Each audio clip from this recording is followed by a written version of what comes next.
ನಮಸ್ಕಾರ. ಇದು ರಾಜ್ಯದ ಪರ ಧ್ವನಿ ಎತ್ತುವ ಜನದನಿ. ನಾನು ಪ್ರಭು. ಉತ್ತರ ಕರ್ನಾಟಕ ಭಾಗದಲ್ಲಿ ವಿಜಯಪುರ ಅನ್ನುವಂಥ ಒಂದು ಜಿಲ್ಲೆ ಇದೆ ಅಲ್ವಾ, ನಿಮ್ಗೆ ಗೊತ್ತಿದೆ ಅಲ್ವಾ? ಅದು ಇತ್ತೀಚೆಗೆ ಯಾಕೆ ಜಾಸ್ತಿ ಸದ್ದು ಮಾಡ್ತಿದೆ ಅಂತ ಹೇಳಿದ್ರೆ ಅಭಿವೃದ್ಧಿ ವಿಚಾರ ಅಲ್ಲ, ಏನೋ ದೊಡ್ಡ ಸಾಧನೆ ಮಾಡಿದ್ದಾರೆ ಆ ಭಾಗದವರು ಅಂತಲ್ಲ, ಏನಲ್ಲ, ಬರೀ ಸಮಸ್ಯೆಗಳ ಸರಮಾಲೆಯಿಂದ ಸುದ್ದಿ ಆಗ್ತಾ ಇದ್ದಾರೆ. ನಮ್ಮ ಜನದನಿ ಕಾರ್ಯಕ್ರಮದಲ್ಲೇ ವಿಜಯಪುರದ ಸಮಸ್ಯೆಗಳನ್ನು ಎಷ್ಟು ಸಾರಿ ನಾವು ವರದಿ ಮಾಡಿದ್ದೇವೆ ಅಂತ ಹೇಳಿದ್ರೆ ಲೆಕ್ಕ ಇಟ್ಟರೆ ಹೈಯೆಸ್ಟ್ ಆಗುತ್ತೆ ಅಂತ ಅನ್ನಿಸ್ತಾ ಇದೆ. ಅಷ್ಟು ಮೂಲಭೂತ ಸೌಕರ್ಯಗಳ ಕೊರತೆ, ಅಲ್ಲಿನ ಅವ್ಯವಸ್ಥೆಗಳು ಯಾವ ರೀತಿ ತಾಂಡವಾಡ್ತಿದೆ, ಅಲ್ಲಿನ ಜನಪ್ರತಿನಿಧಿಗಳ ನಿರ್ಲಕ್ಷ್ಯ ಹೇಗಿದೆ ಅನ್ನೋದು ಕೂಡ ಇದಕ್ಕೆ ವಾಸ್ತವ ಕೈಗನ್ನಡಿ ಹಿಡಿದಂತಿದೆ. ಹಾಗಾಗಿನೇ ಈಗ ಮತ್ತೊಂದು ಸಮಸ್ಯೆಯನ್ನು ಹೊತ್ತು ವಿಜಯಪುರದ್ದೇ ವಿಚಾರವನ್ನು ನಿಮ್ಮ ಮುಂದೆ ಇಡ್ತಾ ಇದ್ದೀವಿ. ಶಿಕ್ಷಣ ಸಚಿವರು ಈ ಒಂದು ಸುದ್ದಿಯನ್ನು ನೋಡಲೇಬೇಕಾದಂಥ ಒಂದು ಅನಿವಾರ್ಯತೆ ಇದೆ ಮತ್ತು ಅವಶ್ಯಕತೆ ಇದೆ. ಯಾಕಂತ ಹೇಳಿದ್ರೆ ಸರ್ಕಾರಿ ಶಾಲೆಗಳನ್ನು ನಾವು ಉಳಿಸ್ತೀವಿ, ಬೆಳೆಸ್ತೀವಿ, ಕನ್ನಡವನ್ನು ಉಳಿಸ್ತೀವಿ. ನೂರಾರು ಶಾಲೆಗಳು ಮುಚ್ಚಿ ಹೋಗ್ತಾ ಇದ್ದಾವೆ. ಮಕ್ಕಳ ಹಾಜರಾತಿ ಸಂಖ್ಯೆ ಕೂಡ ಕಡಿಮೆ ಆಗ್ತಾ ಇದೆ. ಖಾಸಗಿ ಶಾಲೆಗಳತ್ತ ಮುಖ ಮಾಡ್ತಾ ಇದ್ದಾರೆ. ಆದರೆ ಇರುವಂಥದ್ದನ್ನು ಉಳಿಸ್ಕೊಳ್ಳೋಕೆ ನಮ್ಮ ಕೈಯಿಂದ ಆಗ್ತಾ ಇಲ್ಲ. ಯಾಕೆ ಆಗ್ತಿಲ್ಲ ಅಂದರೆ ಅದೇ ಬೇಜವಾಬ್ದಾರಿ, ಇಚ್ಛಾಶಕ್ತಿ ಕೊರತೆ. ನಮ್ಮಲ್ಲೆಲ್ಲ ಇದೆ. ಗುಣಮಟ್ಟದ ಶಿಕ್ಷಣ ನಮ್ಮ ಹಳ್ಳಿ ಭಾಗದ ಶಾಲೆಗಳಲ್ಲಿ ಈಗಲೂ ಸಿಗ್ತಾ ಇದೆ. ಒಳ್ಳೆ ಟೀಚಿಂಗ್ ಮಾಡ್ತಿದ್ದಾರೆ. ಆದರೆ ಸೌಕರ್ಯ ಇಲ್ಲ, ಕಲಿಯೋಕೆ ಆಗ್ತಾ ಇಲ್ಲ. ಉತ್ತಮವಾದಂಥ ಕೊಠಡಿಯನ್ನೇ ಕೊಡೋಕ್ಕಾಗ್ತಾ ಇಲ್ಲ ನಮ್ಮ ಕೈಲಿ, ಅಂದರೆ ಸರ್ಕಾರದ ಕೈಯಲ್ಲಿ. ಈ TDP ಅವ್ರು ಏನು ಮಾಡ್ತಾರೆ, ಸರ್ಕಾರದಿಂದ ದುಡ್ಡು ಬಂದರೆ ಮಾಡ್ತಾರೆ. ಅವರು ಮನೆಯಿಂದ ನಾವು ಕೈಲಿ ಹಾಕಿ ಮಾಡೋಕ್ಕಾಗತ್ತಾ ಕೆಲಸನ? ಯಾರಾದರೂ ಅಷ್ಟೇ. ಸರ್ಕಾರದ ಕೆಲಸ ಅಂದರೆ ಸರ್ಕಾರದಿಂದಲೇ ದುಡ್ಡು ಬರಬೇಕು. ನನ್ನ ಪಿತ್ರಾರ್ಜಿತ ಆಸ್ತಿ ಮಾರಿ ಅಲ್ಲಿ ಹಣ ತೆಗೆದುಕೊಂಡು ಬಂದು ಕೆಲಸ ಮಾಡೋಕ್ಕಾಗಲ್ಲ. ಹಾಗಾಗಿನೇ ಈಗ ನೋಡಿ, ವಿಜಯಪುರದಲ್ಲಿ ಸಮಸ್ಯೆಗಳ ಒಂದು ಸರಮಾಲೆಗಳು ಎಷ್ಟಿದೆ ಅನ್ನೋದಕ್ಕೆ ಮತ್ತೊಂದು ಉದಾಹರಣೆ ನಿಮ್ಮ ಮುಂದೆ ನಾವಿವತ್ತು ಇಡ್ತಾ ಇದ್ದೀವಿ. ಹಾಗಾದರೆ ನೋಡ್ತಾ ಹೋಗೋಣ, ಅಲ್ಲಿ ಮತ್ತೊಂದು ಅವ್ಯವಸ್ಥೆ ಯಾವ ರೀತಿಯಾಗಿದೆ ಮತ್ತು ಏನು ಸಮಸ್ಯೆ ಇದೆ ಅಂಥೇಳಿ. ಶಿಕ್ಷಣ ಸಚಿವರೇ, ಸರ್ಕಾರಿ ಶಾಲೆ ಮಕ್ಕಳ ಈ ಸಂಕಷ್ಟವನ್ನು ಕೇಳಿ. ವಿಜಯಪುರದ ಹೃದಯ ಭಾಗದಲ್ಲಿರುವಂಥ ಶಾಲೆಗೆ ಇದೆಂಥ ಸ್ಥಿತಿ. ಶಿಥಿಲಗೊಂಡ ಶೌಚಾಲಯ ಕಟ್ಟಡದ ಕಲ್ಲು ಬಿದ್ದು ವಿದ್ಯಾರ್ಥಿನಿ ಗಾಯ ಆಗಿದೆ. ತಲೆ ಮೇಲೆ ಕಲ್ಲು ಬಿದ್ದು ಜುನೇರಾ ಎಂಬ ವಿದ್ಯಾರ್ಥಿನಿ ತಲೆಗೆ ಪೆಟ್ಟಾಗಿದೆ. ಶಾಲೆಯ ಮೇಲ್ಚಾವಣಿಯು ಶಿಥಿಲಾಗಿದೆ. ಆತಂಕದಲ್ಲಿ ಮಕ್ಕಳಿಗೆ ಪಾಠ ಹೇಳ್ಕೊಡ್ತಾ ಇದ್ದಾರೆ. ನಿಮ್ಮ ಮಕ್ಕಳು ಯಾರು ಇಲ್ಲಿ ತಲೆ ಒಡ್ಕೊಂಡಿಲ್ಲ, ಮಳೆ ನೀರಲ್ಲಿ ಪಾಠ ಕೇಳಿಲ್ಲ. ಎಲ್ಲ ನಮ್ಮ ಬಡವರು, ರೈತರು, ಮಧ್ಯಮ ವರ್ಗದವರು, ಕೂಲಿ ಕಾರ್ಮಿಕರ ಮಕ್ಕಳು. 17 ಕೊಠಡಿಯಲ್ಲಿ 9 ಕೊಠಡಿಗಳ ಮೇಲ್ಚಾವಣಿ ಶಿಥಿಲಗೊಂಡಿದೆ. ಅಂದರೆ ಹೆಂಚುಗಳು ಬಿರುಕು ಬಿಟ್ಟಿದ್ದಾವೆ, ಗೋಡೆಗಳು. ದೌಲತ್ ಕೋಟೆಯ ಸರ್ಕಾರಿ ಉರ್ದು ಹೆಣ್ಣು ಮಕ್ಕಳ ಶಾಲೆಗೆ ಬೇಕಿದೆ ನೂತನ ಕಟ್ಟಡ. ಉರ್ದು ಹೆಣ್ಣು ಮಕ್ಕಳ ಶಾಲೆ ಇದು. ಭಯದಲ್ಲೇ ವಿದ್ಯಾರ್ಥಿನಿಯರು ಪಾಠ ಕೇಳುವಂತಹ ಸ್ಥಿತಿ ನಿರ್ಮಾಣ ಆಗಿದೆ. ಸುಮಾರು 180 ವಿದ್ಯಾರ್ಥಿನಿಯರ ಆತಂಕಕ್ಕೆ ಮುಕ್ತಿ ಯಾವಾಗ ಸಿಗುತ್ತೆ? ಶಿಥಿಲಗೊಂಡ ಶೌಚಾಲಯಕ್ಕೆ ತೆರಳೋಕೆ ವಿದ್ಯಾರ್ಥಿನಿಯರಲ್ಲಿ ಭೀತಿ ಇದೆ. ಹೆಂಗ್ರೆ ಹೋಗ್ಬೇಕು ಶೌಚಾಲಯಕ್ಕೆ ಹೋಗೋಕ್ಕಾಗುತ್ತಾ ಅಲ್ಲಿ? ದೌಲತ್ ಕೋಟೆಯ ಸರ್ಕಾರಿ ಉರ್ದು ಹೆಣ್ಣು ಮಕ್ಕಳ ಶಾಲೆ ಇದು. ನೂತನ ಕೊಠಡಿ ಅವ್ರಿಗೆ ಬೇಕಂತೆ, ಕೊಡಲೇಬೇಕು. 17 ಕೊಠಡಿ ಇದಾವೆ ಓವರಾಲ್. 9 ಕೊಠಡಿಗಳ ಮೇಲ್ಚಾವಣಿ ಆಲ್ರೆಡಿ ಹಾಳಾಗಿ ಹೋಗಿದೆ. 180 ವಿದ್ಯಾರ್ಥಿನಿಯರು ಆತಂಕದಲ್ಲೇ ಇದ್ದಾರೆ. ನೋಡಿ, ಒಬ್ಬಳು ಆಲ್ರೆಡಿ ವಿದ್ಯಾರ್ಥಿನಿ ತಲೆ ಹೊಡ್ಕೊಂಡಿದ್ದಂದರೆ ಪಾಪ ಏನು ಆಟ ಆಡೋಕೆ ಹೋಗಿನೋ ಆಕಿ ಬಿದ್ದು ಹೊಡ್ಕೊಂಡಿಲ್ಲ, ಮೇಲ್ಚಾವಣಿ ಬಿದ್ದು ತಲೆ ಹೊಡೆದು ಹೋಗಿರೋದು. ಹಾಗಾಗಿನೇ ಇದು ದುರಸ್ತಿ ಆಗಬೇಕು ಅನ್ನುವಂಥ ಒತ್ತಾಯ ಕೇಳಿ ಬರ್ತಾ ಇದೆ. ವಿಜಯಪುರದಲ್ಲಿ ಸರ್ಕಾರಿ ಶಾಲೆಯ ಒಂದು ಗೋಳು. ಸರ್ಕಾರಿ ಮಕ್ಕಳು ಅಂದರೆ ಹಾಗೆ ಅಂತ ಅನ್ನಿಸ್ತಾ ಇದೆ. ಯಾಕೋ ನಮಗೆ ನಾವೇನು ಪಾಪ ಮಾಡಿ ಹುಟ್ಟಿದ್ದೇವೆ ಅಂತ ಫೀಲ್ ಆಗಿಬಿಡುತ್ತೆ. ಏನು ಸೌಕರ್ಯ ಇಲ್ಲಲ್ಲ, ಕೊಡೋಕ್ಕಾಗ್ತಿಲ್ಲ ಅವ್ರಿಗೆ. ನಮ್ಗೆ ಕೂರೋಕ್ಕೆ ಜಾಗ ಇಲ್ಲ ಅಲ್ಲಿ. ಪ್ರೈವೇಟ್ ಸ್ಕೂಲು ವಿದ್ಯಾರ್ಥಿಗಳನ್ನ ನೋಡಿದ್ರೆ ಹೊಟ್ಟೆ ಉರಿಯುತ್ತೆ ರೀ. ಅಲ್ಲ, ದುಡ್ಡು ಕೊಟ್ಟೆ ಹೋಗ್ತಾರೆ, ಅದು ಗೊತ್ತು. ಅವರು ಬಂದು ಬ್ಯಾಂಕ್ ಕರ್ಕೊಂಡು ಹೋಗೋದು, ಅವ್ರ ಶಾಲೆಯಲ್ಲಿ ನೋಡಿದ್ರೆ, ವಾತಾವರಣ ನೋಡಿದ್ರೆ, ಅವ್ರ ಬಿಲ್ಡಿಂಗ್ ನೋಡಿದ್ರೆ, ಅಯ್ಯೋ ನಾವು ಯಾಕಪ್ಪ ಬಡವರಾಗಿ ಹುಟ್ಟಿದ್ವಿ ಅಂತ ಫೀಲ್ ಆಗುತ್ತೆ. ಹಂಗೆ ಅನಿಸ್ತಾ ಇರುತ್ತೆ ಮಕ್ಕಳಿಗೆ ನೋಡಿದಾಗ. ಅದನ್ನೆಲ್ಲ ನೀವು ಹೋಗಲಾಡಿಸ್ಬೇಕು ಅಂತ ಹೇಳಿದ್ರೆ, ಆ ಚಿಂತನೆಗಳು ಬರಬಾರ್ದು ಅಂತ ಹೇಳಿದ್ರೆ ಮಕ್ಕಳಲ್ಲಿ, ನೀವು ಸರ್ಕಾರಿ ಶಾಲೆನ ಕರೆಕ್ಟಾಗಿ ಇಟ್ಕೊಳ್ಬೇಕು, ಕಟ್ಕೊಡ್ಬೇಕು. ನೋಡಿ ಯಾವ ರೀತಿ, ನೋಡಿ ಶಾಲೆ ಏನ್ರಿ ಇದು, ಯಾವುದೋ ಭೂತದ ಬಂಗಲೆ ಥರ ಇದೆ ಇದು. ಯಾವುದೋ ಒಂದು ಇತಿಹಾಸ ನಾವು ಹೇಳ್ತೀವಲ್ವ, ಯಾವುದೋ ಒಂದು ಪುರಾತನ ಕಟ್ಟಡ ಇದು, ಪಳೆಯುಳಿಕೆಗಳು ಪತ್ತೆಯಾಗಿದ್ದಾವೆ, ಹಂಗೆ ಕಾಣಿಸ್ತಾ ಇದೆ ನಮಗೆ. ಮೇಲ್ಛಾವಣಿ ನೋಡಿ, ಶಾಲೆ ಅಂತ ನಾನು ಹೇಳಂಗಿಲ್ಲ, ಇದನ್ನ ಶಾಲೆ ಅನ್ನಬಾರ್ದು, ಇದಕ್ಕೆ ಭೂತ್ ಬಂಗಲೆ ಇದು ನೋಡಿ. ಅಲ್ಲಿ ಮೇಲ್ಛಾವಣಿ ಹೆಂಗೆ ಎಲ್ಲ ಕಿತ್ತೋಗ್ಬಿಟ್ಟಿದೆ, ಇವತ್ತು ನಾಳೆ ಬೀಳಂಗಿದೆ. ಅಂತಹ ಪರಿಸ್ಥಿತಿಲೇ ಮಕ್ಕಳೀಗ ಪಾಠ ಕೇಳಬೇಕು. ಮಳೆ ಬಂದರೆ ಕತೆ ಮುಗೀತು, ತಟ ತಟ ತಟ ಅಂತ ಸೋರ್ತಾ ಇರುತ್ತೆ. ಯಾವ ಕಾಲದ ಇದು? ಯಾವ ಓಬಿರಾಯನ್ ಕಾಲದ ಶಾಲೆ ಇದು? ಆಯುಸ್ ಮುಗಿದಿದೆ ಅದರದ್ದು, ಆಯುಸ್ ಮುಗಿದಿದೆ, ಬಿಟ್ಟುಬಿಡಿ, ಅದನ್ನ ಕೆಡವಿಬಿಡಿ. ಮಕ್ಕಳಿಗೆ ಎಷ್ಟು ಅವಶ್ಯಕತೆ ಇದೆಯೋ ಅಷ್ಟು ಕೊಠಡಿಗಳನ್ನು ಕಟ್ಟಿಕೊಡಿ. ಇಲ್ಲಿ ನಾವು ಧರ್ಮ ಅಥವಾ ರಾಜಕೀಯ ಮಾಡೋದು ಬೇಡ. ಇಲ್ಲಿ ನಾವು ಆ ಆ್ಯಂಗಲಲ್ಲಿ ನಾವು ಚರ್ಚೆ ಮಾಡೋಕ್ಕೆ ಹೋಗಲ್ಲ. ಉರ್ದು ಶಾಲೆ, ಅದು ವಿದ್ಯಾರ್ಥಿನಿಯರಿಗಿರುವಂಥ ಶಾಲೆ. ಬೇಕಾಗಿರೋದು ನಮಗೆ ಕೆಲಸ, ಅನುಕೂಲತೆಗಳಾಗಬೇಕು. ಸರ್ಕಾರಿ ಶಾಲೆ ಅನ್ನುವಂಥ ಒಂದೇ ಒಂದು ಕಾರಣಕ್ಕೋಸ್ಕರ ನಾವು ಕೇಳ್ತಾ ಇದ್ದೀವಿ.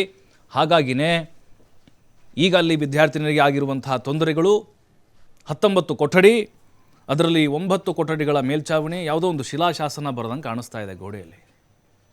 ಶೌಚಾಲಯ ಅಂತಿದು, ಶೌಚಾಲಯ ಅಲ್ಲ, ಅಲ್ಲಿ ಎದುರುಗಡೆ ಹೋಗೋ ಕೂಡ ನಮ್ಗೆ ಸಾಧ್ಯ ಆಗಲ್ಲ. ಪಾಪ ಸಣ್ಣ ಸಣ್ಣ ಮಕ್ಕಳೆಲ್ಲ ಹೆಂಗೆ ಹೋಗ್ತವೆ? ನಾನು ಅದಕ್ಕೆ ಪದೇ ಪದೇ ಒಂದು ಮಾತು ಹೇಳ್ತಾ ಇರ್ತೀನಿ, ನಮ್ಮ ರಾಜಕಾರಣಿಗಳಿಗೆ, ಅಧಿಕಾರಿಗಳಿಗೆ ಈ ಸಮಸ್ಯೆ ಅರಿವಾಗಿರೋದಿಲ್ಲ. ಯಾಕಂದರೆ ಅವ್ರ ಮಕ್ಕಳಿಗೆ ತೊಂದರೆ ಆದರೆ ಅವ್ರು ಹೇಳ್ಕೊಳ್ತಿದ್ರು, ಅಪ್ಪ ನಮ್ಮ ಮನೇಲಿ, ಅಪ್ಪ ನಮ್ಮ ಶಾಲೆಯಲ್ಲಿ ಟಾಯ್ಲೆಟ್ ಇಲ್ಲ ಅಪ್ಪ. ನೋಡಿ, ಆಸ್ಪತ್ರೆಗೆ ವಿದ್ಯಾರ್ಥಿನಿ ದಾಖಲಾಗಿದ್ದಾರೆ. ಜುನೇರಾ ಅನ್ನುವಂಥ ವಿದ್ಯಾರ್ಥಿನಿ ದೌಲತ್ ಕೋಟೆಯ ಸರ್ಕಾರಿ ಉರ್ದು ಹೆಣ್ಣುಮಕ್ಕಳ ಶಾಲೆಯಲ್ಲಿ ಓದ್ತಾ ಇದ್ದಾರೆ. ತಲೆ ಒಡೆದು ಹೋಗ್ಬಿಟ್ಟಿದೆ, ಕಂಪ್ಲೀಟಾಗಿ ಬ್ಲಡ್ ಅವತ್ತು. ಕಾರಣ ಏನು? ಮೇಲ್ಛಾವಣಿ. ಪಾಠ ಕೇಳ್ತಾ ಇದ್ಲು, ಹಡ್ಡಂತ ಸೌಂಡ್ ಬಂದ್ಬಿಡ್ತು. ನೋಡಿ, ಇದು ಜುನೇರಾಗಾದಂಥ ಪರಿಸ್ಥಿತಿ ಬೇರೆಯವ್ರಿಗಾಗಬಾರ್ದು. ಅಲ್ಲೇನಾದರೂ ಬಿಲ್ಡಿಂಗೇ ಬಿದ್ದುಬಿಟ್ಟಿದ್ರೆ ಏನಾಗ್ತಾಯಿತ್ತು ಅನಾಹುತ? ಏನು ನಿಮ್ಮ ಮಕ್ಕಳ ಅವರು ಕಂಡವ್ರ ಮಕ್ಕಳನ್ನ ಬಾವಿಗೆ ತಳ್ಳಿ ಮಜಾ ನೋಡೋದಂತಾರಲ್ಲ, ಅದು ನೀವೇ ಅಧಿಕಾರಿಗಳು, ಜನಪ್ರತಿನಿಧಿಗಳು, ಎಲ್ಲರೂ ಯಾರ್ಯಾರು ಸಂಬಂಧಪಡ್ತಾರೋ ಎಲ್ರಿಗೂ ಹೇಳ್ತಾ ಇದ್ವಿ. ಹಾಗಾಗಿನೇ ನಿಮ್ಮ ಕೈಲಾದಷ್ಟು ಏನು ನಿಮ್ಮ ಸಾಧ್ಯತೆಗಳೇನಿದಾವೋ ಅದನ್ನು ನೋಡ್ಕೊಂಡು ಮಾಡಿ. ವಿಸಿಟ್ ಮಾಡಿರ್ಬೋದು ನೀವು, ಇಷ್ಟೆಲ್ಲ ಆದಮೇಲೆ ಆಗದೆ ಇರುತ್ತಾ, ಮಾಡಿರ್ತೀರಿ. ಆದಷ್ಟು ಬೇಗ ಸರ್ಕಾರದ ಗಮನಕ್ಕೆ ತನ್ನಿ, ಸಚಿವರಿಗೆ ಒಂದು ವರದಿ ಕಳಿಸಿ, ಶಿಫಾರಸು ಮಾಡಿ, ಏನೇನು ಆಗಬೇಕಾಗಿದೆ, ಕಾರಣ ಏನು ಹೇಳ್ತಾರೆ, ಯಾಕೆ ಡಿಲೇ ಆಗುತ್ತೆ, ಅದನ್ನೇನಾದರೂ ನೀವು ಮಾತಾಡಿದ್ದೀರಾ? ಇಲ್ಲ ನೋಡೋಣ ಮಾಡೋಣ, ಬರೀ ಇದೆ ಒಂದು ಪದ ಗೊತ್ತಿರುತ್ತೆ ನೋಡಿ ಸರ್ಕಾರಿ ಅಧಿಕಾರಿಗಳಿಗೆ, ಜನಪ್ರತಿನಿಧಿಗಳಿಗೆ, ಆಯ್ತು ಮಾಡಿಸ್ಕೊಡ್ತೀನಿ, ಇದೊಂದು ಪದ ಅಷ್ಟೇ. ಯಾವಾಗ ಗೊತ್ತಿಲ್ಲ, ಕೇಳಬೇಡ ನೀನು. ಯಾವಾಗ ಆಗ್ಬೋದು ಅದು ಕೇಳಬೇಡ. ಅಧಿಕಾರಿಗಳಿಗೆ ಒಂದು ರೀತಿ ಸಂಪ್ರದಾಯಬದ್ಧವಾಗಿ ರೂಢಿ ಆಗ್ತಾ ಬಂದಿರುವಂಥ ಒಂದು ಪದ ಇದು. ಮಾಡಿಕೊಡ್ತೀವಿ ಸರ್, ಮಾಡೇ ಮಾಡ್ತೀವಿ, ಆಮೇಲೆ ಮುಗೀತು ಕತೆ. ನೋಡಿ, ಆ ಪಾಪ ಸಣ್ಣ ಹುಡುಗಿ ತಲೆ ಒಡ್ಕೊಂಡಿದೆ, ತಲೆಗೆ ಗಾಯ ಆಗಿದೆ. ಆಕೆಯಾಗಿ ಹೋಗಿ ಗೋಡೆ ಗುದ್ದು ಮಾಡಿಕೊಂಡಿದ್ದಲ್ಲ, ನೀವು ಕಟ್ಕೊಟ್ಟಿದ್ರಲ್ಲ ಶಾಲೆನ, ಅಲ್ಲಿ ಆಗಿರುವಂಥ ಅವಾಂತರ ಇದು. ಯಾರ ಜವಾಬ್ದಾರಿ ಇದಕ್ಕೆ? ಯಾವ ಶಾಲೆ ಅದು? ಖಾಸಗಿ ಶಾಲೆ ಆಗಿದ್ದರೆ ಖಾಸಗಿ ಶಾಲೆಯವರು ನಾವು ಹೊಣೆಗಾರನ ಮಾಡ್ತಿದ್ವಿ, ಸರ್ಕಾರಿ ಶಾಲೆ ಸರ್ಕಾರ ಹೊಣೆಗಾರ. ಹಾಗಾಗಿ ಅಧಿಕಾರಿಗಳು ಜವಾಬ್ದಾರಿ ಆಗ್ತಾರೆ ಇದಕ್ಕೆ. ನೀವು ಸರಿಯಾಗಿ ಅಲ್ಲಿ ನಿರ್ವಹಣೆ ಮಾಡಿದರೆ, ದುರಸ್ತಿ ಮಾಡಿದರೆ, ಮೇಲ್ಛಾವಣಿ ಕರೆಕ್ಟಾಗಿ ಮಾಡಿದರೆ ಈ ಪರಿಸ್ಥಿತಿ ಬರ್ತಾ ಇರಲಿಲ್ಲ. ನಾವು ಕೂಡ ನಿಮ್ಮನ್ನು ಪ್ರಶ್ನೆ ಮಾಡುವಂಥ ಅನಿವಾರ್ಯತೆನೇ ಇರ್ತಾ ಇರಲಿಲ್ಲ.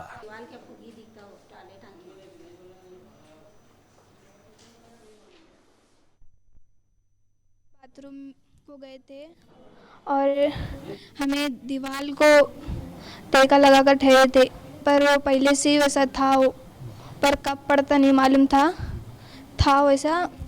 फिर मैं ठहरी थी और मेरी फ्रेंड भी ठहरे थे।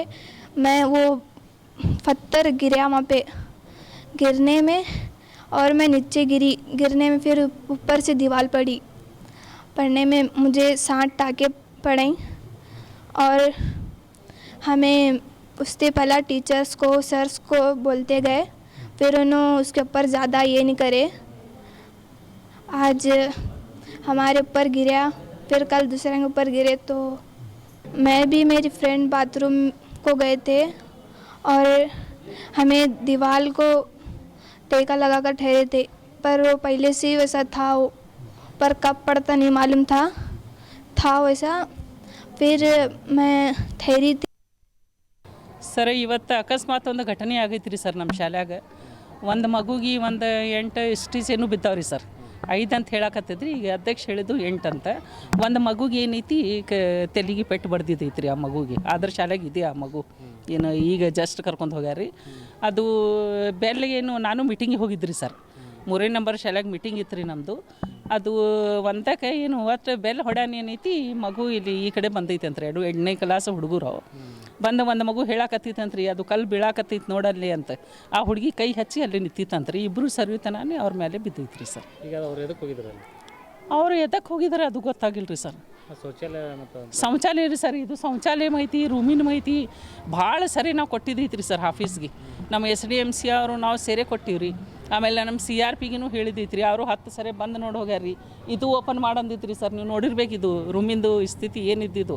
ಅದನ್ನು ಹೇಳಿ ಇಲ್ಲೇ ಬಿದ್ದರೆ ಏನಾರು ಆಯ್ತಂದ್ರೆ ಯಾರು ಜವಾಬ್ದಾರಿ ಸರ್, ಅಲ್ಲಿ ಬಿಡೋದಿಲ್ಲ ನಮ್ಮ ಮಕ್ಕಳಿಗೆ ಅಂತ ಅದನ್ನು ಹೇಳಿದೈತಿ. ಆಮೇಲೆ ಬುಕ್ಲೈಟ್ ಮಾಡಿ ಅದನ್ನು ಕೊಟ್ಟಿದ್ದೈತ್ರಿ ಅವ್ರಿಗೆ ಮಾಹಿತಿ. ಯಾರು ಏನು ಮಾಡಿಲ್ಲ ಸರ್. BR ಈಗ ನೀವು ಲೆಟರ್ ಬರೋದು ಕೊಡ್ರಿ, ನಾನು ಅನುಮತಿ ಕೊಡ್ತೀನಿ ಅದು ಡೆಮೊಲ್ಯೂಷನ್ ಮಾಡಕ್ಕಂತ ಈಗ ಹೇಳಕತ್ತಾರೆ. ಇದಕ್ಕಿಂತ ಮುಂಚೆ ಬಂದಾರ್ರಿ ಸರ್ ಅವ್ರು 3 ತಿಂಗಳ ಹಿಂದೆ. ಆ ದಿವ್ಸನೇ ನಮ್ಮದು HM ಮೀಟಿಂಗ್ ಇತ್ತು ರೀ 3ನೇ ನಂಬರ್ ಶಾಲೆಗೆ. ಆ ದಿವ್ಸ ನಾ ಶಾಲ್ಯಾಗೂ ಇದ್ದಿದ್ದಿಲ್ಲ. ಈಗ ನನಗೆ ಕೈ ಮಾಡಿ ಹೇಳ್ತಾರೆ ಅವರು, ಏನಮ್ಮ ಹೇಳಿನಿಲ್ಲ ನಾನು 3 ತಿಂಗಳು ಈ ಮುಂಚೆ ಅಂತ. ನಾ ಇಲ್ಲೇ ಇಲ್ಲ, ನನ್ನ ಮುಂದೇನು ಹೇಳ್ತಾರೆ ಸರ್ ಅವರು. ಸರ್ ನಮ್ಮ ಶೌಚಾಲಯಕ್ಕೆ ನೋಡ್ರಿ ಅಲ್ಲೇ ಹೋಗ್ತಾರೆ ಹುಡುಗರು. ಇಲ್ಲಿಕಂದ್ರೆ ನಾವು ಇಬ್ಬರು ಶಿಕ್ಷಕರು ಇಲ್ಲಿ ನಿಂದಿರ್ತೀವಿ ರೀ ಸರ್. ಒಳಗೆ ನಿಂದರಿ ಅಡ್ಡಾಡ್ ಮಕ್ಕಳಿಗೆ ಅಲ್ಲಿ ಬಿಟ್ಟು ಹೊರಗೆ ಕರ್ಕೊಂಡು ಬರ್ತೀವಿ ಸರ್. ಒಂದೇ ರೀ ಸರ್ ಹೆಣ್ಮಕ್ಳ ಶೌಚಾಲಯ ಎಲ್ಲ ಏನೂ ಇಲ್ಲ ರೀ. ನೀವು ನೋಡ್ರಿ ಹಿಂದ್ಗಡೆ ಎಲ್ಲ ಹೋಗ್ಯಾವ್ರಿ ಸರ್ ಶೌಚಾಲಯ. ಈಗ ನಮ್ಮ ಆಫೀಸರೇ ನೋಡ್ರಿ ಸರ್, ಅವರು ಕರೆಕ್ಟ್ ಹೇಳ್ದಾಗ ಮಾಡ್ದಾಗ ಕರ್ಮ ತಗೊಂಡಿದ್ರೆ ಇದು ಘಟನೆ ಆಗ್ತಿದ್ದಿಲ್ಲ ರೀ. ಒಂದೇ ಮಾಮೂಲಿ ಈಗ ಎಲ್ಲೆಲ್ಲೇ ದುಡ್ಡು ಇರ್ತಾವೆ ಇದು ಇರ್ತಾವೆ, ಒಂದು ಶೌಚಾಲಯ ಹಾಕಿಬಿಟ್ರೆ ಆಗಿ ಹೋಗ್ತಿತ್ತು ರೀ ಅದು. ಎಷ್ಟು ಜನ ವಿದ್ಯಾರ್ಥಿಗಳು? 196 ಅದಾವ್ರಿ sir. 1 to 8th 1 to 8th ರೀ ಸರ್ ನಮ್ದು ಅಷ್ಟೇ. ನೀವು ಶೌಚಾಲಯ ಇದನ್ನೇ ಬಳಸೋದು ಹೇಗೆ? ನಮ್ಮ ಶಿಕ್ಷಕರು ಇಲ್ಲೇ ಹೋಗ್ತಾರೆ ಸರ್. ಅಂದ್ರೆ ಮಧ್ಯಾಹ್ನಕ್ಕೆ ಯಾರು ಊಟಕ್ಕೆ ಹೋಗೋದಿಲ್ಲ, ಇಲ್ಲೇ ಇರ್ತಾರೆ ರೀ ಅವರು. ಮತ್ತು ಒಂದು ಸರಿ ಯಾರು ಹೋಗಲೇಬೇಕಲ್ರಿ, ಇಲ್ಲೇ ಹೋಗ್ತಾರೆ ಅವರು. ಕ್ಲಾಸ್ ರೂಮ್ ಎಷ್ಟು? ಟೋಟಲ್ ರೀ ಸರ್ 17 ಅದಾವ ರೀ. ಅದರೊಳಗೆ ಬರೀ ಒಂದು ಇದೂ ಏನೂ ಇಲ್ಲ ರೀ ಡ್ಯಾಮೇಜ್. ಆಫೀಸ್ ರೂಮ್ 8 ರೂಮ್ ಎಲ್ಲ ಡ್ಯಾಮೇಜ್ ಅದಾವ ನೋಡ್ರಿ ಸರ್. 8 ಹೋಗೇ ಬಿಟ್ಟಾವ್ರಿ ಸರ್. ಈ ಸಾಲಿದು ನಾನು SDMC ಅಧ್ಯಕ್ಷ. ನಮ್ಮ ಹೆಸರು ನವೀದ್ ಅಹಮದ್ ಚೋಬ್ದಾರ್. ನಾ SDMC ಅಧ್ಯಕ್ಷ ಹಾಕಿಸಿ 4ನೇ ತಿಂಗಳ ರೆಡಿ ಇದೆ. ನಾ 4 ತಿಂಗಳಲ್ಲಿ ಎಲ್ಲ ಡಿಪಾರ್ಟ್ಮೆಂಟ್ ಅವರಿಗೆ ಮನವಿ ಪತ್ರನೂ ಕೊಟ್ಟಿದ್ದೆ, DC ಸಾಹೇಬರಿಗೂ ಕೊಟ್ಟಿದ್ದೆ. ಇಲ್ಲೇ ನಮ್ಮ ಹನುಮಂತರಾಯ ರಂಗ ಮಂದಿರದಲ್ಲಿ ಒಂದು ಪ್ರೋಗ್ರಾಮ್ ನಡೆದಿದ್ದು, ಅಲ್ಲಿನೂ ಕೊಟ್ಟಿದ್ದೆ ಸರ್ ಅವರಿಗೆ. ಮತ್ತು CA ಸರ್ ರಾಹುಲ್ ಸಿಂಧೆ ಅವರಿಗೆ, ರಾಹುಲ್ ಸಿಂಧೆ ಸರ್ ಅವರಿಗೂ ಕೊಟ್ಟಿದ್ದು. ಮತ್ತು DDP ಆಗಿನೂ ಕೊಟ್ಟಿದ್ದು. ಮತ್ತು BO ಸರಿಗೆ ಕರೆದಕೇಶಿ ವಿಸಿಟ್ ಮಾಡಿ ಹೋಗ್ಯಾರ. ಅವರು ಮಾಡಿಕೇಶಿ ಅವನು ಏನೂ ರೆಸ್ಪಾನ್ಸ್ ಕೊಟ್ಟಿಲ್ಲ. ಅವರು ಬಿಡಿಸ್ಲಾಕ ಒಂದು ಇದು ಕೊಡ್ರಿ ಸರ್, ಪರ್ಮಿಷನ್ ಕೊಟ್ಟು ಕೇಶಿ ಇದು ಬಿಡಿಸ್ಕೊಡ್ರಿ, ಭಾಳ ಡೇಂಜರ್ ಝೋನ್ನಾಗಿದೆ, 7 ರೂಮ್ ಇದೆ, ಸಣ್ಣ ಹುಡುಗರು ಅದಾರ ಸರ್, ಏನರ ಮಾಡಿರಿ ಅನ್ಕೇಶಿ ನಾವು ಕೈ ಜೋಡಿಸಿ ಅವರಿಗೆ ವಿನಂತಿ ಮಾಡಿದ ಮೇಲೆ ಅವರು ಒಂದು ಸಲ ಬಂದು ನೋಡಿ ಹೋಗಿದ್ದು 2 ತಿಂಗಳ ಹಿಂದ್ಗಡೆ. ಈಗ ಘಟನೆ ಆದಮೇಲೆ ಈಗ ಬಂದಾರ ಸರ್. ಈಗ ಬಂದು ಕೇಶಿ ಈಗ ಇದು ಒಂದು ಮನವಿ ಪತ್ರ ಕೊಟ್ಟು ಹೋಗ್ಯಾರ. ಇದು ಲೆಟ್ರ್ ಕೊಟ್ಟಾರ, ಬಿಡಿಸ್ರಿನು ನಿಮ್ಮ ಸಾಲಿದಲ್ಲಿ ಏನು ಹಣ ಇದೆಯಲ್ಲ ಅದರಲ್ಲಿಂದ ನೀವು ಎಲ್ಲ ಬಿಡಿಸ್ರಿ. ಇದು ಬಿಡಿಸ್ಲಾಕು ನಮಗೆ 2 ಲಕ್ಷ ರೂಪಾಯಿ ದುಡ್ಡು ಬೇಕಾಗ್ತಿತ್ತು ಸರ್. ಈ ನಮ್ಮ ಕಾರ್ಪೊರೇಷನ್ ಇಂಜಿನಿಯರ್ದವರು ಹಿಡಿದು ಇದು ಅವ್ರು ಏನು ಹಿಡಿದು, ಇಲ್ಲ ನಿಮ್ಮ ಓಣ್ಯಾದಲ್ಲಿ ಯಾರಿದ್ದಾರೆ ಮುಖಂಡರು ಅವ್ರ ಕಡೆ ಹೋಗ್ರಿ, ಇಸ್ಕೊಂಡ್ ಕೇಸಿ ನೀವು ಬಿಡಿಸ್ರಿ. ಇದು ಯಾರು ಕೊಡೋದಿಲ್ಲ ಸರ್. ಇದು as it is A government property. ಯಾರೂ 4-5 ಮಂದಿ ಕಡೆನೂ ಹೋಗಿದ್ದು, ನಾನು ಹಾಕ್ತೀನಿ ಸರ್, ನೀವೇ ಹಾಕ್ರಿ. ಇದು ಸಣ್ಣ ಹುಡುಗರು ಅದಾರ, ಭಾಳ ಡೇಂಜರ್ದಾಗ ಅದಾರ. ಇದು ಬಿಡಿಸ್ಕಿಸಿ ಮೊದಲು ಗ್ರೌಂಡ್ ಲೆವೆಲ್ ತಗ್ಸೂನು, ಆಮೇಲೆ ಅವರು ಶಾಂಕ್ಷನ್ ಮಾಡ್ತೀನಿ ಅಂದಾರ್ಗನ್ ಕಿಸಿ. ಶೌಚಾಲಯ ಒಂದೇ ಇದೆ ಸರ್. ಶೌಚಾಲಯಗೆ ನಾವು ಕಾರ್ಪೊರೇಷನ್ದವ್ರಿಗೇನು ಅರ್ಜಿ ಕೊಟ್ಟಿದ್ದು, ಅವರು ಒಂದು ಸಲ ಕ್ಲೀನ್ ಮಾಡಿ ಹೋಗ್ಯಾರ, ಏನು ಅದರ ಆದಮೇಲೆ ಏನೂ ಮಾಡಿಲ್ಲ. ಒಂದು ಶೌಚಾಲಯ ಇಲ್ಲ ಸರ್, ಒಂದು ಶೌಚಾಲಯನೂ ಇನ್ನತನ ನಮಗೆ ಶಾಂಕ್ಷನ್ ಮಾಡಿಲ್ಲ. ಎಲ್ಲರಿಗೆ ಮಾಹಿತಿಯೂ ಕೊಟ್ಟಿವು, ಮನವಿ ಕೊಟ್ಟಿವು, ಎಲ್ಲ ಇದೆ. ಇವತ್ತು BO ಸಾಹೇಬ್ರೆ ಬಂದು ಕಿಸಿ ಇವತ್ತು ಒಂದು ಇದು ಕೊಟ್ಟಾರ ನಮಗೆ ಪರ್ಮಿಷನ್ ಲೆಟ್ರ್. ಈಗ ಇಮ್ಮಿಡಿಯೇಟ್ಲಿ ಏನಿದೆ ಬೆಳೆಸ್ರಿ, ಅದಕ್ಕೂ ಅನುದಾನ ಇಲ್ಲ ಬೆಳೆಸ್ಲಾಕ. ಸ್ವಲ್ಪ ಏನಿದೆ 50-40-50 ಸಾವಿರ ಇದೆ, ಅದೇ ಅಷ್ಟೇ ಬೆಳೆಸ್ರಿ, ಉಳ್ಕಿದ್ದು ಹಾಗೆ ಇರಲಿ ಅನ್ಕೇಸಿ ಹೇಳೋಗ್ಯಾರ, ಅಷ್ಟೇ ಆಶ್ವಾಸನೆ ಕೊಟ್ಟು ಹೋಗ್ಯಾರ. ಇದು ನಮ್ಮ ಕಡೆ ಲೆಟ್ರ್ ಇದೆ, ನೋಡ್ಬೋದು. ಇದು ನಾ ಕೊಟ್ಟಿದ್ದು SDMC ನಾನು ಅಧ್ಯಕ್ಷ ನಾ ಕಮಿಟಿಲಿಂದ ಒಂದು ಮನವಿ ಕೊಟ್ಟಿದ್ದು ಈಗ ಸರ್ ಅವರಿಗೆ ಈಗನೂ ಕೊಡ್ರಿ ಈಗ ಹಿಂಗೆ ಘಟನಾ ಆಗೈತಿ ಈಗನೂ ಕೊಡ್ರಿ ಸರ್ ನಾನು ನೋಡ್ಕಿಸಿ ಈಗ ಕೊಟ್ಟು ಹೋಗ್ಯಾರ ಸರ್. ಹಾಂ ಇನ್ನೂ ತನಕ ಕೊಟ್ಟಿದ್ದಿಲ್ಲ. ಹಾಂ ಈಗ ಕೊಟ್ಟಾರ ಸರ್. ಈ ಸಾಲಿದು ನಾನು SDMC ಅಧ್ಯಕ್ಷ. ನಮ್ಮ ಹೆಸರು ನವೀದ್ ಅಹಮದ್ ಚೋಬ್ದಾರ್. ನಾ SDM ನೋಡಿ, ಈಗ SDMC ಅಧ್ಯಕ್ಷರು ಹೇಳ್ತಾ ಇದ್ದಾರಲ್ವಾ, ಕಂಪ್ಲೀಟ್ ಆಗಿ ಅದನ್ನು ಡೆಮಾಲಿಷ್ ಮಾಡಬೇಕೀಗ. ಯಾವ್ಯಾವೆಲ್ಲ ಅಳಿವಿನಂಚಿಗೆ ಬಂದಿದೆ, ಯಾವೆಲ್ಲ ಬೀಳುವ ಹಂತಕ್ಕೆ ಹೋಗಿದೆ, ಅವೆಲ್ಲ ಕೆಡವಿ ಹೊಸ ಕಟ್ಟಡವನ್ನು ಕಟ್ಟಬೇಕಾಗಿದೆ ಈಗ. ಹಾಗಾಗಿನೇ ಇಲ್ಲಿ ಬೇಕಾಗಿರುವಂಥದ್ದು ಅನುದಾನ. ಅವರಿಗೆ ಸರ್ಕಾರದಿಂದ ದುಡ್ಡು ಬರಬೇಕಾಗಿದೆ, ಅದಕ್ಕೆ ಅವರು ಕಾಯ್ತಾ ಇದ್ದಾರಷ್ಟೇ. ನೋಡಿ, ಆ ಬಾಲಕಿಗಾದಂಥ ಪರಿಸ್ಥಿತಿ ಬೇರೆ ಮಕ್ಕಳಿಗಾಗೋದು ಬೇಡ ಅನ್ನುವಂಥ ಒಂದೇ ಒಂದು ಉದ್ದೇಶ ಅಷ್ಟೇ ನಮ್ಮದು. ಯಾಕಂತ ಹೇಳಿದ್ರೆ ಇವತ್ತು ಒಬ್ಬ ಬಾಲಕಿ, ನಾಳೆ ಇಡೀ ಶಾಲೆ ಬಿತ್ತು, ಏನಾಗ್ತಾ ಇತ್ತು ಪರಿಸ್ಥಿತಿ? ಎಲ್ಲ ಹಾಗೆ ಇದೆ. ಟಾಯ್ಲೆಟ್ಗೆ ಹೋದರೂ ಹಾಗೆ, ಅದು ಮುಟ್ಟಿದ್ರ ಮೈ ಮೇಲೆ ಬೀಳುತ್ತೆ, ಹಂಗಿದೆ ನೋಡಿ ಶಾಲೆ ಈಗ. ಅಲ್ಲಿವರೆಗೂ ಬೇರೆ ಕಡೆ ಎಲ್ಲಾದರೂ ನೋಡಿ ಬಾಡಿಗೆ ತೆಗೆದುಕೊಳ್ಳಿ ಬಿಲ್ಡಿಂಗ್ಗಳನ್ನು, ಅಲ್ಲಿ ಶಾಲೆ ನಡೆಸಿ, ಅಥವಾ ಇರುವಂತಹ ಸ್ಕೂಲನ್ನು ದುರಸ್ತಿ ಮಾಡಿಕೊಡಿ ನೀವು.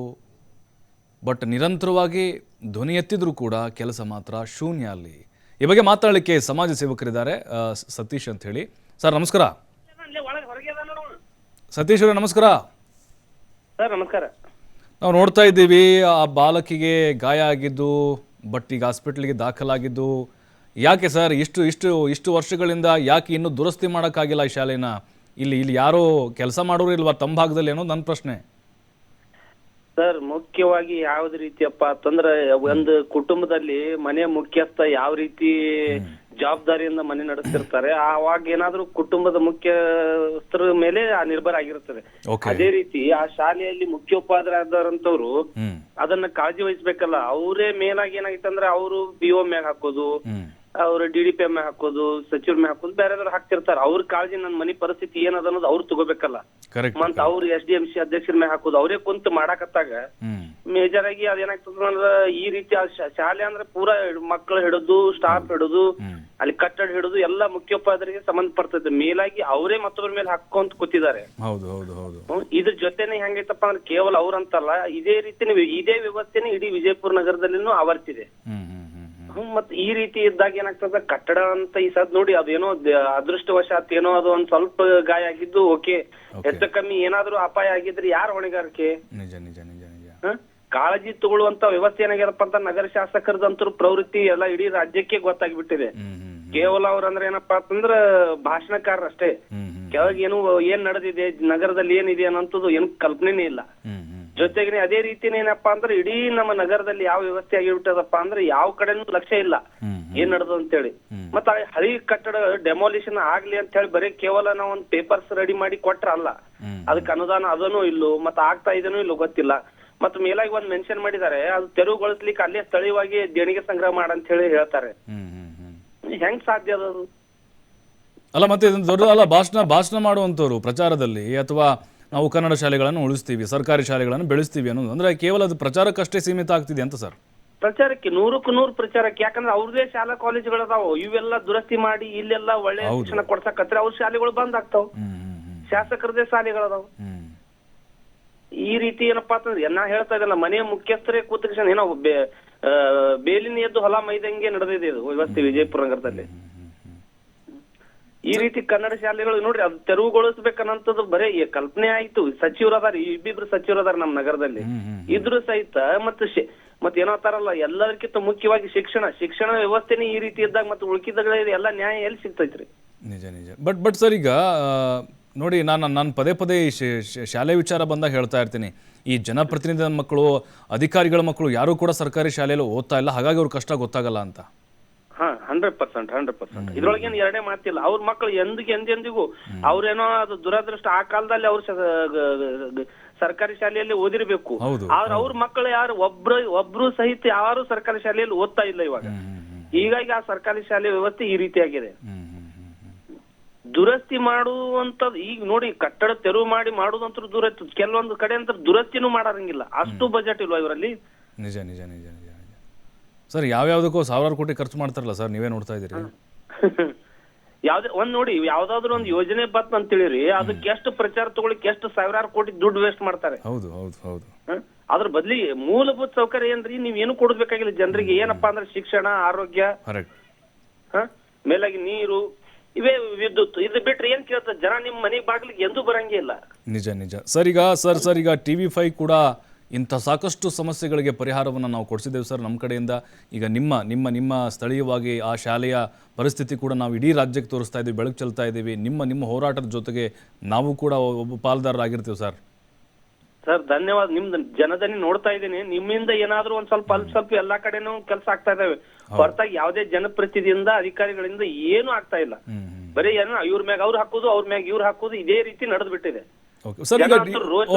ಸರ್ ಈಗ ಅಧಿಕಾರಿ ವರ್ಗ ಅಂತ ಹೇಳಿದ್ರೆ DDPI, BEO ಹೋಗ್ಲಿ ಸ್ಪಾಟ್ ವಿಸಿಟ್ ಮಾಡೋದು, ವರದಿ ತರಿಸ್ಕೊಳ್ಳೋದು, ಅದೆಲ್ಲ ಏನು ಆಗ್ತಾ ಇಲ್ವಾಗಾದ್ರೆ? ಅಲ್ಲ ಅದೇ ಹೇಳ್ತೇನೆ, ನಾಮಕಾವಸ್ಥೆ ಆಗ್ತಿರ್ತಾವೆ. ನಾಮಕಾವಸ್ಥೆ ಇವತ್ತು ಬಂದ್ ಹೋದ್ರೆ ಹೊಳ್ಳಿ ಬಂದ್ ಹೋಗಿದ್ರಲ್ಲ ಸರ್ ಅದ್ ಏನಾಯ್ತು ಅಂತ ಕೇಳಿದ್ರೆ ಇಲ್ಲ ಅದು ಇವ್ರಿಗೆ ಹೇಳಿದೀನಿ ಅಂತ DDPI ಹೇಳಿದೀನಿ ಅಂತ ಅವ್ರು ಹೇಳುದು, ಅವ್ರು BO ಹೇಳಿದೀನಿ ಅಂತ ಹೇಳುದು, ಆಮೇಲೆ ಮುಖ್ಯೋಪಾಧ್ಯಾಯರ ಮೇಲೆ ಹಾಕೋದು, ಅವ್ರು SDM ಅಧ್ಯಕ್ಷರು ಕೂಡ ಮಾತಾಡಿ ನಾ ಹೇಳ್ತೀನಿ. ಬರೇ ಇದು ಸುತ್ತೋಲೆ ಆಗೈತಿ. ಬರೇ ಏನಂತ ಅಲ್ಲೇ ಅವ್ರ ಹತ್ರನೇ ಸುತ್ತಾ ಇದೆ. ಒಟ್ಟು ಕೆಲಸ ಯಾವ್ದು ಆಗ್ತಾ ಇಲ್ಲ. ನಿಜ ಸರ್. ನನಗೊಂದು ಬೇಸರ ಅನ್ಸೋದು ಸರ್, ಈ ಶಿಕ್ಷಣ ಅಂತ ಬಂದಾಗ ಈ ಶಾಲೆಗಳು, ಮೂಲಭೂತ ಸೌಲಭ್ಯಗಳು ನಾವೆಲ್ಲ ಹೋರಾಟ ಮಾಡಿ ಪಡ್ಕೊಳ್ಬೇಕಾ ಅಂತ ನಮ್ದು ಅವಸ್ಥೆ. ಪಡ್ಕೋಬೇಕಂತ ಅನಿಸ್ತದೆ, ಆದ್ರೆ ಪಡ್ಕೊಳ್ಬೇಕು. ಏನೋ ಹೋರಾಟ ಇಲ್ಲ ಅಂದ್ರೆ ಏನೂ ಆಗಂಗಿಲ್ಲ. ಆ ರೀತಿ ವ್ಯವಸ್ಥೆ ತಂದ್ ಬಿಟ್ಟಿದ್ದಾರೆ ಇವ್ರು. ಹೌದು ಹೌದು ಹೌದು ಹೌದು. ನಾಳೆ ನಾವಿಲ್ಲಿ ಜೀವನ ಮಾಡ್ಬೇಕಾದ್ರೂ ಹೋರಾಟ ಮಾಡಿ ಜೀವನ ಮಾಡ್ಬೇಕು. ಆ ರೀತಿ ಮಾಡಿರ್ತಾರೆ ಇವ್ರು. ಪ್ರತಿನಿತ್ಯ ಹೋರಾಟ ಮಾಡಿ ಒಂದ್ ಗ್ಲಾಸ್ ನೀರ್ ಬೇಕಾಯ್ತಪ್ಪ ಅಂದ್ರೂ ನಾವು ಹೋರಾಟ ಮಾಡ್ಬೇಕು. ನಮ್ ಗಾಡಿ ನಮ್ಮ ಏರಿಯಾದಾಗ ನೀರ್ ಬಂದಿಲ್ಲ ಅಂತೇಳಿ ದಿನ ಅವ್ರಿಗೆ ಹೇಳ್ದಾಗೆ ನೀರ್ ಕೊಟ್ಟು ಕಳಿಸ್ತಾರೆ. ಕರೆಕ್ಟ್ ಹಂಗೆ ಇದೆ ಪರಿಸ್ಥಿತಿ ಸರ್. ಈಗ ಸರ್ ಈಗ ಓಕೆ, ಈಗ ನೀವು ಹೇಳಿದ್ರಿ ಅಲ್ಲಿ ಅಧಿಕಾರಿ ವರ್ಗ, ಈಗ ಓಕೆ ಸರ್, ಈಗ ಶಿಕ್ಷಣ ಸಚಿವರಿಗೆ ಈ ಮೂಲಕ ತಾವು ಏನು ಮನವಿ ಮಾಡ್ಕೊಳ್ತೀರಾ ಸರ್? ಮನವಿ ಮಾಡ್ಕೊಳ್ಳೋದು ಮುಗಿದ್ ಬಿಟ್ಟಿದೆ. ಶಿಕ್ಷಣ ಸಚಿವರಿಗೆ ನಾನೇನ್ ಹೇಳ್ತೀನಪ್ಪಾ ಅಂದ್ರ ನಿದ್ರಾವಸ್ಥೆಯಲ್ಲಿ ಇದ್ರೆ ದಯವಿಟ್ಟು ಎಚ್ಚೆತ್ಕೊಳ್ಳಿ. ನೀವು ನೀವೇನಪ್ಪಾ ಅಂದ್ರೆ ಶಿಕ್ಷಣ ಅಂತ ಅದಕ್ಕೆ ಸಚಿವರಾಗಿದ್ದೀರಾ, ಅದನ್ನ ಅರಿವಿಟ್ಕೊಂಡು ಏನಪ್ಪಾ ಅಂದ್ರೆ ಕೇವಲ ವಿಜಯಪುರ ನಗರದಲ್ಲ, ಕೂಡಲೇ ನಿಮ್ಗೆ ಆಗ್ರಹ ಮಾಡ್ತೀನಿ ನಾನು. ಇಡೀ ವಿಜಯಪುರ ನಗರದ ಎಲ್ಲಾ ಜನತೆ ಪರವಾಗಿ ಏನಪ್ಪಾ ಅಂದ್ರೆ ರಾಜ್ಯದಲ್ಲಿ ಇರ್ತಕ್ಕಂತ ಸರ್ಕಾರಿ ಶಾಲೆಗಳಿಗೆ ಅಟ್ಲೀಸ್ಟ್ ಪುಣ್ಯಾತ್ಮರೇ ಹೋಗಿ ಅಟ್ಲೀಸ್ಟ್ ನೀವು ವಿಸಿಟ್ ಕೊಡ್ಲಿಲ್ಲ ಅಂದ್ರೆ ಆಯಾ ಅಧಿಕಾರಿಗಳದ್ದು ಒಂದು ಸಭೆ ಕರೆದು ಕೂಡಲೇ ರಾಜ್ಯ ಮಟ್ಟದಲ್ಲಿ ಅದೇನಪ್ಪಾ ಅಂತಂದ್ರೆ ಕಾರ್ಯಪ್ರವೃತ್ತರಾಗ್ರಿ. ಶಿಕ್ಷಣಕ್ಕೆ ಏನೇನು ಬೇಕು, ಕೇವಲ ಕಟ್ಟಡ ಅಷ್ಟೇ ಅಂತಲ್ಲ, ಏನೇನು ಬೇಕು ಅಗತ್ಯಗೂ ಪೂರೈಕೆ ಮಾಡ್ರಿ ಅಂತ ಹೇಳಿ ನಿಮ್ಗೆ ಆಗ್ರಹ ಮಾಡ್ತೇನೆ ಸರ್. ಇದು ದೌಲತ್ ಕೋಟೆ ಶಾಲೆ ಇದೆ ಅಲ್ವಾ, ಅದು ಡೆಮಾಲಿಷ್ ಪೂರ್ತಿ ಆಗ್ಬೇಕಾ, ಕೆಲವೊಂದು ಕೊಠಡಿಗಳು ಮಾತ್ರ ಆಗ್ಬೇಕಾ?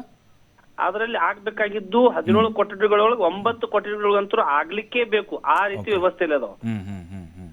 ಇನ್ ಮಿಕ್ಕಿದ್ದ 6 ಕೊಠಡಿಗಳು ಓಕೆ ನಡೆಯುತ್ತೆ, ಸ್ವಲ್ಪ ದುರಸ್ತಿ ಮಾಡಿದ್ರೆ. ಆದ್ರೆ 9 ಕೊಠಡಿಗಳು ಮಾತ್ರ ಇದು ಪೂರಾ ಡೆಮಾಲಿಷ್ ಆಗ್ಲಿಕ್ಕೆ ಬೇಕು. ಈಗ 1 to 8 ಅಲ್ವಾ ಸರ್ ಈಗ ಅಲ್ಲಿರೋದು? 1 to 8 ಸರ್. ಈಗ ನಿಮ್ಮ ಭಾಗದ ಜನಪ್ರತಿನಿಧಿಗಳು ಮತ್ತೆ ನೋಡಿ ಸರ್, ಅವರ ಜಿಲ್ಲೆಯಲ್ಲೇ ಸಮಸ್ಯೆ ಆಗ್ತಿದೆ. ಈಗ ಅವರೆಲ್ಲ ಉದ್ಧಾರ ಆಗ್ತಾ ಇದ್ದಾರೆ, ಬಟ್ ಇರೋಂಥವ್ರು ಅಲ್ಲೇ ಇದ್ದಾರೆ ಅನ್ನೋದು. ಸರ್ ಸತ್ಯ ಹೇಳ್ಬೇಕಂದ್ರೆ 20-30 ವರ್ಷದಿಂದ ರಾಜಕೀಯದಲ್ಲಿ ಇರ್ತಕ್ಕಂತ ಇಲ್ಲಿ ಏನದಾರಲ್ಲ ಇವರೆಲ್ಲ ತಮ್ಮ ಸ್ವಂತಕ್ಕೆ ಏನಾದ್ರು ತಾವು ಡೆವಲಪ್ಮೆಂಟ್ ಆಗಿದ್ದಾರೆ. ಯಾವುದೇ ರೀತಿಯಿಂದ ಡೆವಲಪ್ಮೆಂಟ್ ಸಾರ್ವಜನಿಕವಾಗಿ ಆಗ್ತಾ ಇಲ್ಲ ಸರ್. ಇನ್ನೊಂದು ಸರ್ ನೋಡಿ, ಜನದನಿ ಕಾರ್ಯಕ್ರಮದಲ್ಲಿ ನಾನು ನೋಡ್ತಾ ಇದ್ದೀನಿ ಒಂದು ವಾರಕ್ಕೆ ಒಂದ್ಸಾದ್ರೂ ಸಮಸ್ಯೆ ವಿಜಯಪುರದ್ದೇ ಇರುತ್ತೆ ಸರ್. ಅದರಲ್ಲಿ ಉತ್ತರ ಕರ್ನಾಟಕ ವಿಜಯಪುರದ್ದೇ ಇರುತ್ತೆ. ಅಷ್ಟೊಂದು ಸಮಸ್ಯೆಗಳ ತಮ್ಮ ಭಾಗದಲ್ಲಿ ಅಂತ ಸಮಸ್ಯೆಯಿಂದ ತಾವು ಹೆಸರಾಗ್ತಿದ್ರೆ ತಮ್ಮ ಜಿಲ್ಲೆದು ಅಂತ. ಅದನ್ನ ರಾಜ್ಯದ ಜನಾನೇ ಬಹಳ ಏನಪ್ಪಾ ಅಂದ್ರೆ ಗಂಭೀರವಾಗಿ ಪರಿಗಣಿಸಬೇಕು. ಏನಪ್ಪಾ ಅಂದ್ರೆ ಇಲ್ಲಿ ಸಮಸ್ಯೆಗಳು ಎಷ್ಟು ಫೇಮಸ್ ಅದಾವ ಅಂದ್ರೆ ರಾಜಕಾರಣಿಗಳು ಎಷ್ಟು ಫೇಮಸ್ ಅದಾರಲ್ಲ ಅಷ್ಟೇ ಸಮಸ್ಯೆಗಳನ್ನು ಫೇಮಸ್ ಅದಾವ ಇಲ್ಲಿ. ಸರ್ ಕೊನೆದಾಗಿ ಏನು ಹೇಳ್ತೀರಿ ಸರ್? ಈಗ ನಿಮ್ಮ ಜೊತೆ ನಾವಂತೂ ಖಂಡಿತವಾಗ್ಲೂ ಇರ್ತೀವಿ ಸರ್. ಇದು ಎಲ್ಲಿ ಹೋಗ್ಬೇಕು, ಅದು ವಿಚಾರ ಮುಟ್ಟುತ್ತೆ, ಆದಷ್ಟು ಬೇಗ ಪರಿಹಾರ ಆಗ್ಬೇಕು ಸರ್.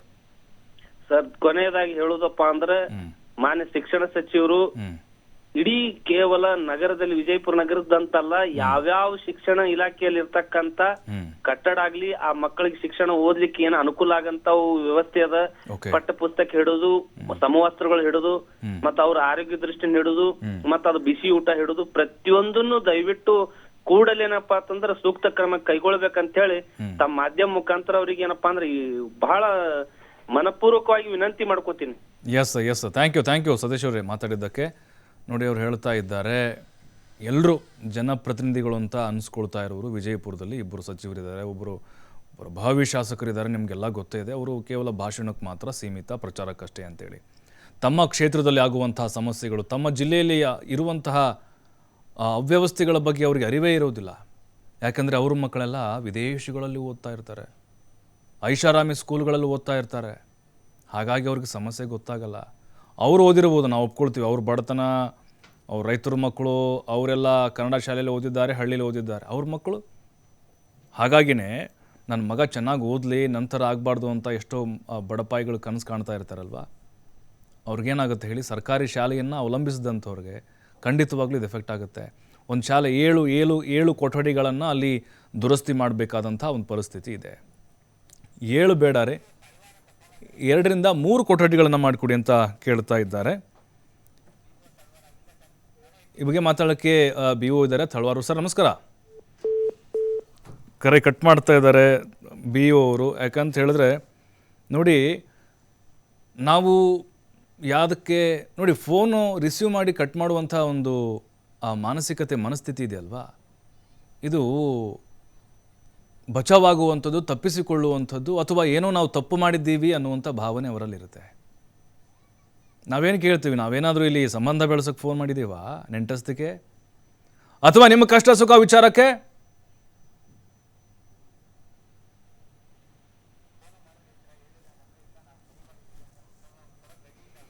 ನೋಡಿ, ಫೋನಲ್ಲೇ ಮಾತಾಡೋಕ್ಕೆ ರೆಡಿ ಇಲ್ಲ ಬಿ ಒ ಅವರು.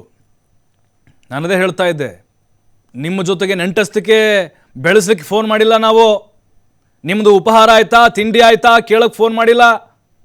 ನಿಮ್ಮ ವ್ಯಾಪ್ತಿಯಲ್ಲಿ ಬರುವಂಥ ಶಾಲೆಯಲ್ಲಿ ಸಮಸ್ಯೆ ಆಗಿದೆ, ಅದಕ್ಕೆ ನಿಮ್ಮಿಂದ ಏನು ಪರಿಹಾರ ಆಗುತ್ತೆ ಅನ್ನೋದು ಕೇಳ್ತಾ ಇದ್ದೀವಿ ನಾವು. ನಿಮ್ಮ ವೈಯಕ್ತಿಕ ವಿಚಾರಗಳನ್ನು ನಾವು ಕೇಳ್ತಾ ಇಲ್ಲ ಇಲ್ಲಿ. ನೀವೊಬ್ಬ ಸರ್ಕಾರಿ ಅಧಿಕಾರಿ, ನೀವಲ್ಲಿ ಉತ್ತರ ಕೊಡಲೇಬೇಕು. ನೀವು ಖಾಸಗಿ ವ್ಯಕ್ತಿ ಆಗಿದ್ರೆ ನಾವು ಯಾಕೆ ತಲೆ ಕೆಡಿಸ್ಕೊಳ್ತಿದ್ವಿ ನಿಮ್ಮ ಬಗ್ಗೆ?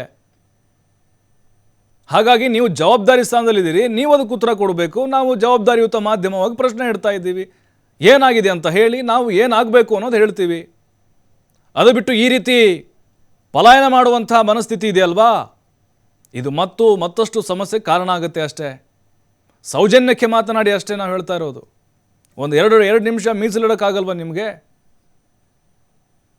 ಹಾಗಾಗಿನೇ ಆ ಬಿ ಒ ಅವರ ವರ್ತನೆ ಇದೆಯಲ್ವಾ, ಖಂಡಿತವಾಗ್ಲೂ ಅಲ್ಲ, ಅಂಥ ಬಿಜಿ ಶೆಡ್ಯೂಲ್ನಲ್ಲೇ ಸಚಿವರು, ಶಾಸಕರು ಮಾತನಾಡುವಂಥ ಕೆಲಸವನ್ನು ಮಾಡ್ತಾರೆ. ನೋಡಿ, ಇನ್ನೊಂದು ನಮಗೆ ಬೇಸರನೂ ಅಂತ ಅನ್ನಿಸ್ತಾ ಇದೆ, ಜೊತೆಗೆ ಒಂಥರ ಏನಪ್ಪ ಇಷ್ಟೊಂದು ಭಯನ TV5 ಕಂಡ್ರೆ ಅನ್ನೋದು ನಮಗೊಂಥರ ಖುಷಿ.